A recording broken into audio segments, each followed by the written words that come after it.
If you're turning 65 or getting ready to retire, it's time to start looking into Medicare. Of course, it's very confusing between the marketers, the mail that you get, and just trying to Google it. It's so confusing. Even myself, who's been doing this for years, when I see commercials, sometimes I have to go check. Of course, a lot of that is just made, first off, to confuse you. Secondly, to get you to call them. And thirdly, so that they can try to stick you in whatever they're trying to sell. So I'm making a series of videos that's going to hopefully help clear up some of that confusion. My name is Price Bourgeois. I'm the owner of Bourgeois Insurance Agency.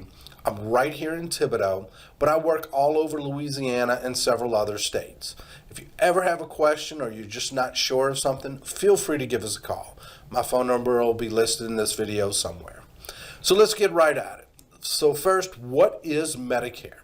So Medicare is a federal program for people who are either 65 or over 65 and retiring.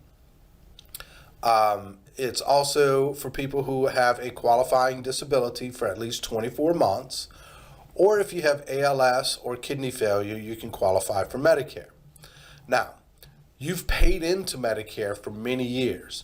You see it on your payroll check. If you've paid into the system for at least 10 years, or your spouse has, then you qualify for premium-free Part A Medicare.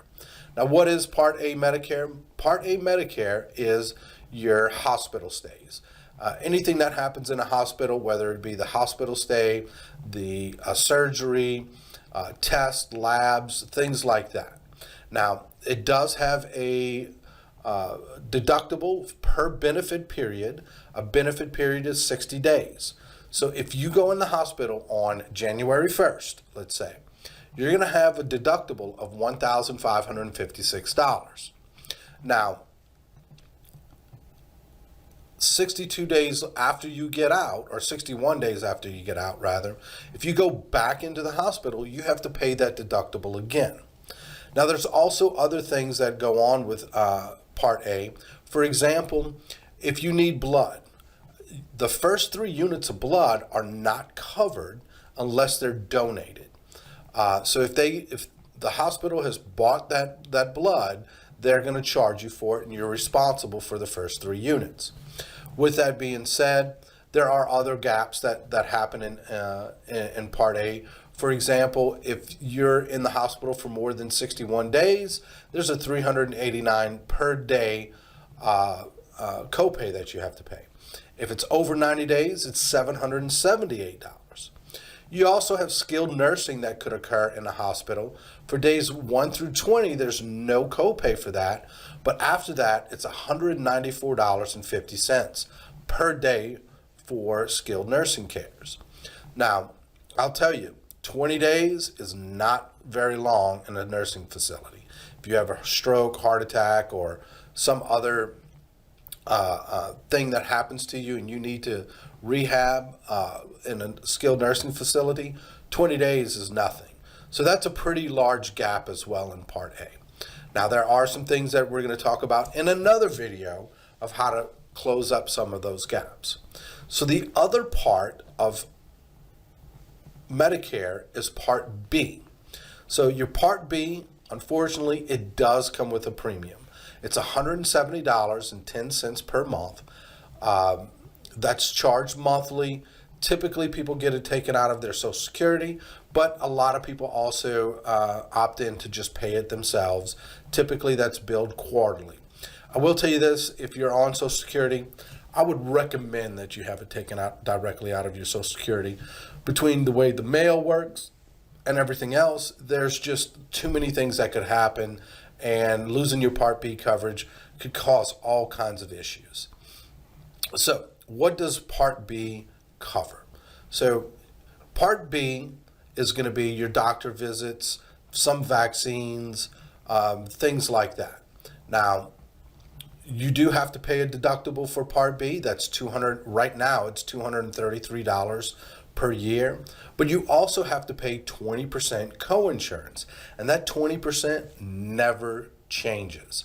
You're always going to have to pay 20% of any Part B covered Medicare expenses. Now, you might say, wow, I paid all this money into this, and I have that big of coverage gaps.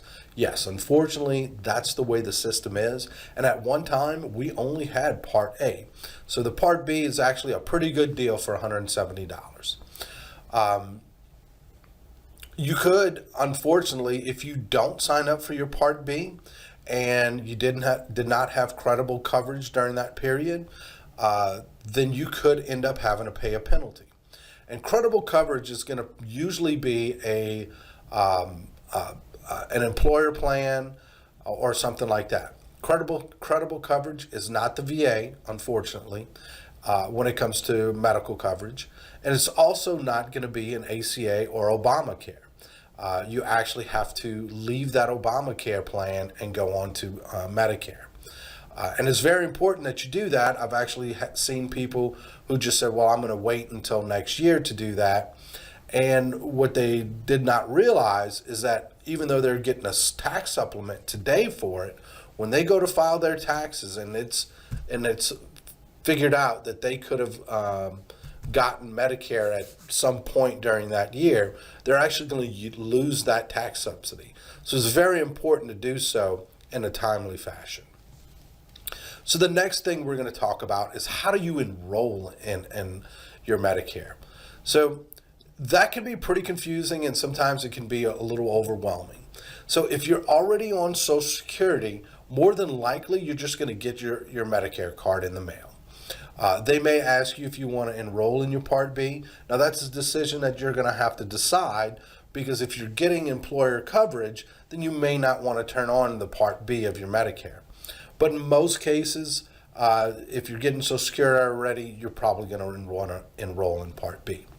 The other way to do it, let's say that you delayed your Part B or you delayed your Medicare because you're with an employer. There's going to be a couple of forms you're going to have to fill out, and I would encourage you to try to do this 2 to 3 months prior. You have to fill out one form and mail it in. The other form is going to have to go to your employer for them to fill out, and it's going to show that you had credible coverage. If you've had multiple employers after you turn 65, you're going to have to get that form to whichever employers they are and have each one of them fill it out. Now, there's a couple of ways to get that to them. I would encourage you to find an agent or an agency that'll fax it over for you. We do have the ability to send it. However, we cannot check with the Social Security office and see if they processed it. We do have a way to see if it's turned on already, but we don't have any way to call Social Security office and make sure and verify that the paperwork is even received, much less being processed. The other way to do this is if you're turning 65, maybe you're under an employer coverage, but you want to go ahead and turn on your Medicare, you're going to have to go to ssa.gov and create an account. Now, this can be a little painful because you have to either set up a ID Me card account or a SSA Gov account, and they're going to ask you some questions. Sometimes you can do it by taking a picture of your ID and uploading it, and it takes a while. They'll still ask you some basic questions, usually about finances. Just remember this. So if you answer in those questions and you're like, none of this applies to me, sometimes that is the answer. So setting up those accounts can be a little bit overwhelming because, let's be honest, the government is probably not using the most up-to-date technology to do this, and fumbling around with that can be a little painful. The other way to do it would be to call the Social Security office directly, the local one to you, and setting up an appointment with them. Now, some of these Social Security offices have started taking appointments, but just getting through on that 800 number can take quite a while. I would definitely encourage, whenever you're getting ready to do this, try to do it a few months ahead of time. Of course, we're happy to help you with that, but it does take a while. So that's your Part A and Part B of Medicare. Now, there's things that you can add on to that to help cover the gaps. In our next videos, we're going to talk about Medicare Advantage and Medicare Supplements. Those are the two main ways that people supplement or add to their Medicare. We're also going to have a video about drug plans and talking about donut holes and coverage gaps, things of that nature that I'm sure you've heard about, but you're not quite sure how they work. So if you don't mind, subscribe to our channel. Take a look at our other videos. We're really happy to help you out. If there's anything we can ever do, please just give us a call or shoot us an email. I'll try to put all that stuff in the description links. But guys, I'm not all that tech savvy, but I'll do my best. Thank you, and I hope to talk to you soon.